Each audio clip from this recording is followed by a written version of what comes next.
feeling like a shark in a shrimp tank. Big fish, small pond in the shrimp tank. When it take a swim, only option is to win. In the murky water, not a thought of giving in. So Rowan, we got to plead the fifth for her. How about you work a lot on social media? What's the worst thing you had to take down? Big rants. Something that your company put out there and immediately removed. How to rescind? I mean, we fix a lot of bugs, so more like they might like accidentally break their site and then we have to fix it. So someone presses the wrong button and then you can't go to it anymore. We do more, like A/B testing or multivariate testing. So. What's the worst experience you've had with a client? We have this. You could say, tell us the story. I don't have to use names, right? Well, we asked you the name, then you hold that up. Tell us the story. I'm not going to say the name, but I'll tell the story. So there was a company that was trying to create a culture of innovation and a culture of experimentation, and the woman behind it was very data-driven. Like, she would come to the meetings with like 40 spreadsheets, and she was just so lost in the data that she couldn't see the bigger picture of really anything. So it was very hard to take this very large company and move it forward because of one person who did not have an understanding of optimization in general. Interesting. Is that all you got? You don't want to talk about the incubator? I met Wayne Huizenga. Okay, tell us that story. All right, so the FAU Incubator is hosting the Business Leader of the Year Awards, and it's the year that Mike Jackson, who's the CEO at AutoNation, he has the same name as Michael Jackson, so he probably gets that a lot. And there's this room, FAU did it up really nice, it was down the street somewhere, and there's probably 150 tables. And table 1 is reserved for the FAU Incubator, and table 2 is Wayne Huizenga. So Wayne Huizenga is looking over at table 1 like, who the heck are you guys? So the whole time, he gives this little thing to thank Mike Jackson, and then I walk up to him after and I say, Mr. Huizenga, I just wanted to thank you for paving the way for young entrepreneurs such as myself. And he asked me what I did, and I told him, and he said, I have no idea what that means, but keep doing your thing, girl. It's kind of like the way I looked at Roland's face when you were starting to talk about APIs, this and that. He was like, his heart just started turning. He's still on the BlackBerry. I mean, it's okay. But he's his own. Hey, hot BlackBerry, hot. I'm in trouble right now. Roland's looking at me. I'm in trouble. I warned you about that BlackBerry. No, he told me don't bring up the BlackBerry in front of everyone. No, it's already been all over this podcast enough, and I get constant ribbing about it. And the other thing that I always hear is I don't know who Drake is. So it's a travesty. Can you do the Kiki for him? A little bit? No. I mean, you can do it too, Shrimp. Shrimp. I'm not good at dancing, but no. She was close. Justin Bieber part. She was reaching. Do it two shrimp. Grab two shrimp. All right. There's the Kiki. There it is. Thank you very much. First person to do the Kiki on the shrimp tank. All right, and we have video. Do I get an award or something? Oh, thanks for coming out on the shrimp tank. Of course. Thank you, guys. Thank you. Good to see you. We were both confused when you were talking about APIs and all that. Sorry, I couldn't. Technology, but I'm doing it's good. So yeah, I'm doing a talk. You started talking about that. I was like,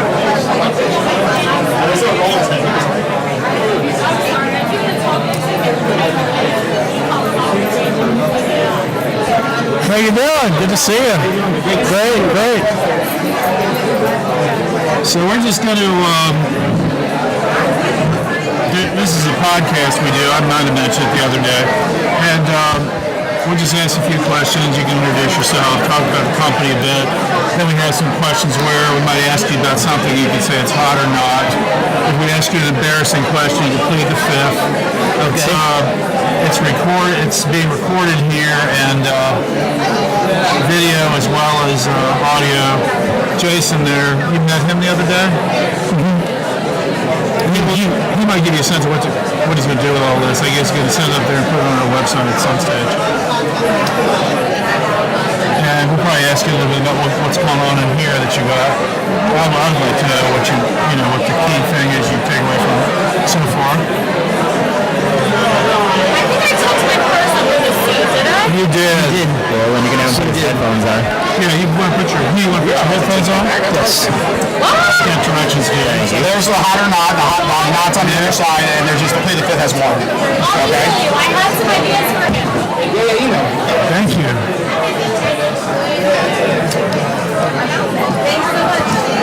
Okay, welcome back to the Shrimp Tank. Roland, you know the guests to my right over. You want to introduce him? This is Hugh Montague. He is the owner of Diligent. And Diligent is a company. Well, Hugh, why don't you tell us what Diligent does? Oh, well, thank you for having me. Yes, we're Diligent. Now we're done. We're Diligent. It's that easy.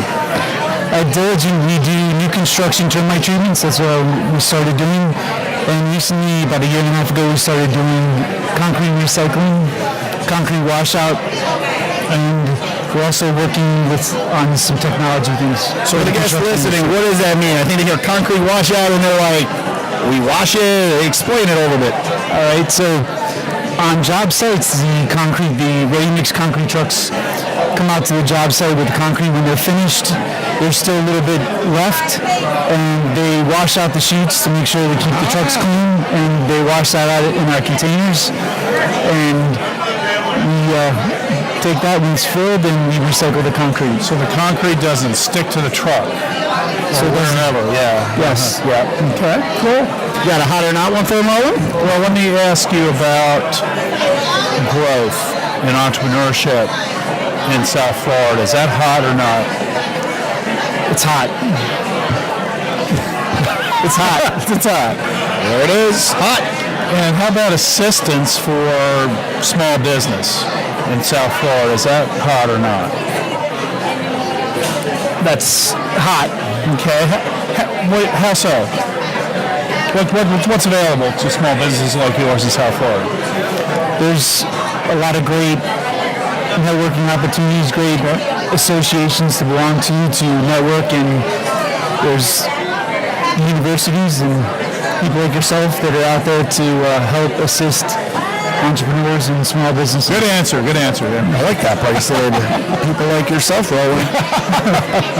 5 stars.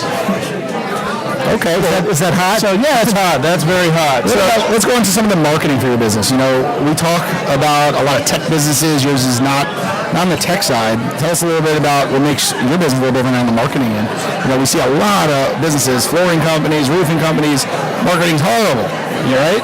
Definitely down South Florida. You know, definitely gets that tone about, you know, people showing up on time, people leaving early, right? You know, so talk a little bit about your business and what makes you guys special with the marketing end. How you guys market? We're very active in the construction industry, the associations such as the Associated Builders and Contractors, CASF, Home Builders Associations. Very, very active. That's how we build our relationships, long-term relationships that we've had for some 20 years. Others continue to What about online? Are you guys online? Are you guys hitting that world where we need a good website, we need a blog to get up the rankings so when people Google it, your company comes up first, or is it more the old school word of mouth? It's old school relationship based, but the website, social media is definitely coming along, making an impact. That's something that we need to learn So more no about. podcast anytime soon coming. Maybe, right? Podcasts would be very good. So have you founded other businesses, or were you working for another company before you got into this? Family business. My father was in the business before, so that's where I learned the pest control business. Okay, so you're second generation family business, or did you start out on your own? I started Diligent on my own. Okay. Why did you not take your family business to the second generation? What was it that led you to decide to start your own company? Having a different view on marketing and just different views on how to run the business. Okay. So basically, and these are into questions where we complete the fifth if you want to do that. So basically then, it was you wanted to be innovative, and that wasn't really something that was appreciated in the previous generation. We need to focus in different areas Okay. and then build upon that. Okay. Where did you get your entrepreneurial spirit from your father growing up, or were there other influences? I think from my grandfather, my grandmother, and my father. Okay. How have you reinvented yourself? That's the theme of tonight. I think always at Diligent, I think that's kind of in our blood to always be looking for new ways and better ways, knowing that change is always constant, and looking for new ways to improve and take care of our clients, because every day is a new day. So we have to make sure that we do a great job of taking care of Jump back into the plead the fifth segment over here to have one last little fun with you. What's the worst job interview? You know, someone came into your office. Tell us that story. I'm sure you've had many. What happened? I have to plead the fifth. Oh, it's that good. We didn't even get to the first segment. Usually people tell us the first part, and then they're like, well, I'm not going any further. Plead the fifth. Well, thanks for coming out to the Shrimp Tank, and I have a feeling you're going to be on the real Shrimp Tank, on a future episode, probably in January or February. So we're excited to have you on as a guest. Okay. Thank you. Take care. Thanks. Great to see you. It's great to see you. Hope those students are doing well. Yes. It's working out okay? Yes, great. Good. That's really exciting. I mean, for me, I think becoming a great place to work. Yeah, absolutely. It's really great. Yeah. Well, I hope these are his students. This team over here, these two over here. So I think it's fun. I'm really enjoying the whole process. Thank you for allowing the students to help us. Well, thank you for opening up your company like that. That's great. Thank you. Watch your feet, there's a lot of art. Yeah, definitely. And here's the headset. Plead the fifth. It has that. Hot or not is on the back. Okay. Rebecca, easy name.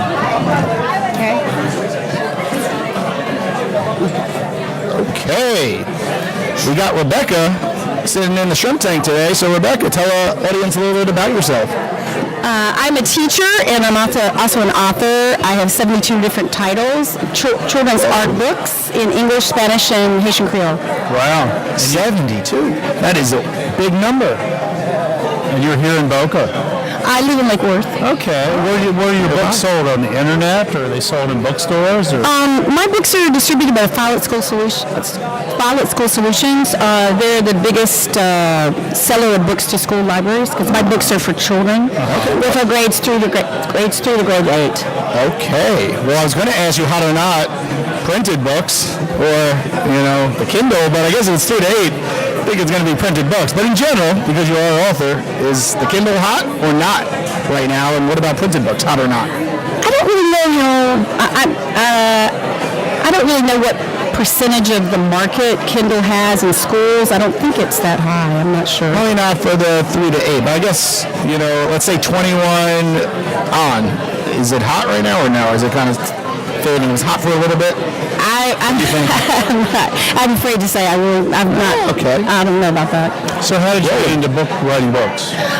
Well, I had a colleague of mine who told me that when she arrived from Nicaragua that she felt ashamed of who she was and where she came from, and I thought, man, I don't want that to happen to my students, because most of my students are immigrants or first-generation American, and so I thought, well, I'm an art teacher. I thought, well, what can I do? I'm going to teach my students about the art of their culture, so I started teaching my students about the art of Guatemala, Mexico, Haiti, Dominican Republic, Puerto Rico, and then eventually I started teaching about the art of the USA, because I want them to understand their new culture, and then I went on to the Caribbean. I did books for Haiti. I went on to the Caribbean, and currently I just got a grant from FIU through a Title VI USA grant, Department of Education, to do a book series for South America. Okay. So do you speak these languages when you're writing, or does somebody... The biggest mistake of my life, I learned French instead of Spanish, but I do speak French, and I speak some Spanish. I learned Spanish, took 8 years of it, but unfortunately I can't say a sentence, so it definitely wears off on me. You're not... Como se dice something you could... Como se dice? What about blogging? You're seeing a big shift. People going from writing books, just creating blogs. It's so inexpensive to create a website today with blogging. Are you into that world right now? I have a pretty extensive website. On my website, you can see book previews of my books, and I have celebrity read-alouds where I have different people reading my books. Dave Berry just did a read-aloud of my U.S. Emancipation book. And then I have various teacher resources on those pages for each book. So what's your opinion about, listening to books? You're seeing it becoming hot, going in a car ride, and people are getting lazy today. They're not really reading. They're just listening to them, right? Is that hot or not right now? Well, in education, read-alouds are an important part of what they call balance. It's going hot. Balance and literacy. Okay. So, and also, I really like it when, especially kids see women reading all the time in schools, not so much men. So when I get asked different people to do read-alouds in my books, I like to have a lot of men do that because kids need to see men reading more. Yeah, interesting. Well, you got to plead the fifth for it? Well, I don't know if I have a plead the fifth or not, but let me just ask you this. I feel like you reinvented yourself from a teacher to an author. What was the most difficult aspect of doing that? Well, I tell you what, the biggest thorn in my flesh is Spanish editions because since my knowledge of Spanish is really limited, it's really, every Spanish book I've ever done has had to be redone and redone. It's been a difficult thing for me. I think it's important that I offer Spanish books because my books are really popular for dual language programs in education, and especially when you're trying to get a kid up to speed in English.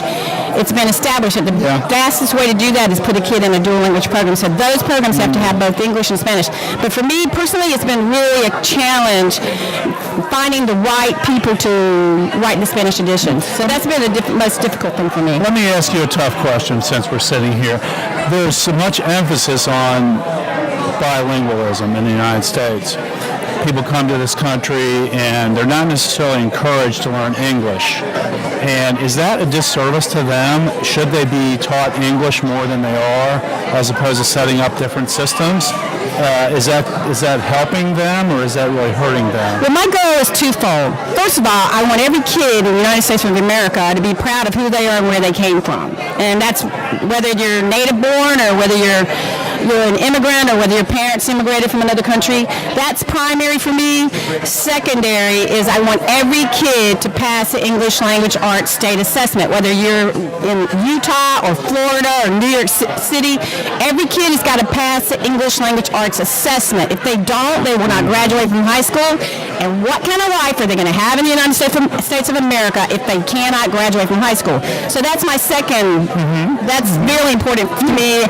And so all of my books have what they call text-dependent questions that are free to school districts that purchase my books, because those are the types of tasks that teachers are challenged every day to teach kids so they can pass the state assessments. Great. Rebecca, thanks for coming out to the Shrimp Tank today. Thank you.